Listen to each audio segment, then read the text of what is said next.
Ayan guys, oh. Ayan guys, oh. Ito ang laman, oh. Yan. Yan.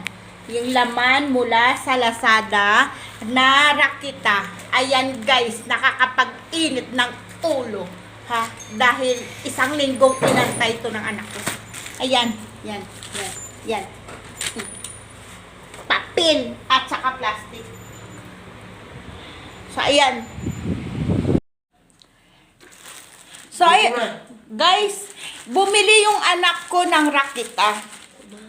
Ito yung dumating, ha, Rakita na Lazada. Binuksan namin, guys, sa totoo lang, ito ang laman. Ito ang laman. Rakita, dumating, Lazada. Tingnan mo. Inopen ng anak ko. Inopen. Kararating lang galing sa school. Itong laman. Ha, papakita ko sa inyo. Nakakapag-init ng ulo. Ito ang laman.